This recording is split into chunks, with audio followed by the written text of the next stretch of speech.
honestly, if I made this statement, Christianity is on a decline in the United States of America, I don't think you could find anybody that would disagree with that. I'm sorry. Now what we've got to do is we've got to look at the factors causing this.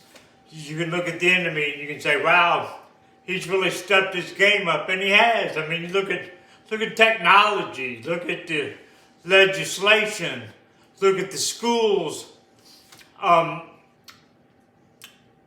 You can address the phenomenon known as cultural Christianity, which states that Christians are only Christians these days in name. You know, if you get married, you get married in a Christian service, or if you have to fill out paperwork that says religious affiliation and you check that box for Christian, that's not enough.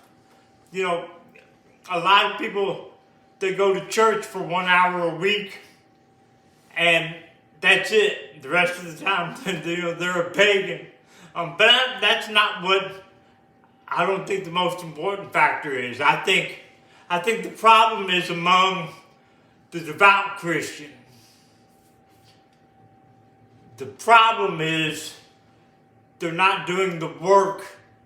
They're not listening to the Spirit.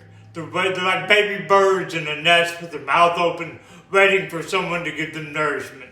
They want to be spoon-fed by the pastor on TV or by the pastor at the church. They're not doing their own work. They're not going out there and hunting for it and finding it. They're like the cow in the adage about the, cows become steaks on dinner plates because they lack intelligence. And it's that lack of intelligence that really renders them helpless. They have no choice in the matter. It's their lot in life. And when you talk about your eternal soul, you're kind of like the cow that's doomed to be a steak dinner if you don't do the work for yourself and create some personal intelligence. You're open to any attack that comes your way.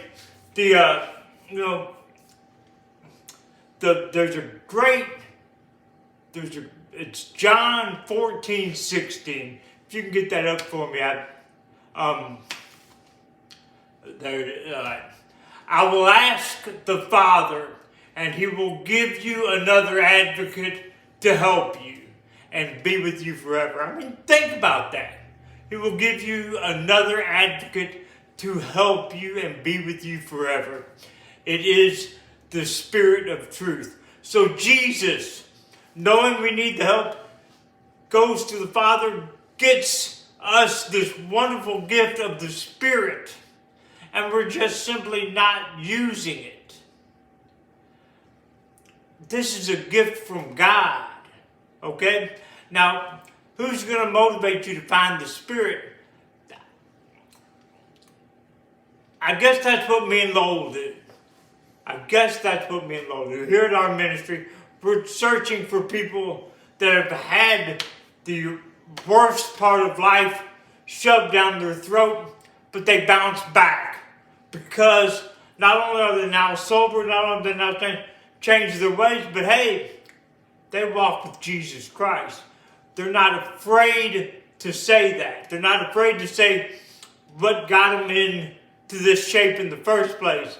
They're not afraid to say what got them out of it. You see, I have a bad problem blaming the preachers, the teaching pastors. And I'm going to step back from that because, my church in Louisville, Kentucky brings in, through its offering, over $50 million a year tax-free. Now, they get to do it tax-free because they signed a 501c3 and they're beholden to the rules of that. So they really don't have a choice in the matter. But we can say the things that they aren't allowed to say. You should never be afraid to call a lie and stand up for the truth. Now, if you look at what Paul says to the Galatians in the 3rd chapter of his letter to Galatia, it's he's saying, "Are you so stupid? Are you so stupid?" After beginning by means of the Spirit, are you now trying to finish by means of the flesh? We have to keep this thing constant. We keep it going. We have to continually listen for guidance from the Holy Spirit. And I think that is what we are lacking.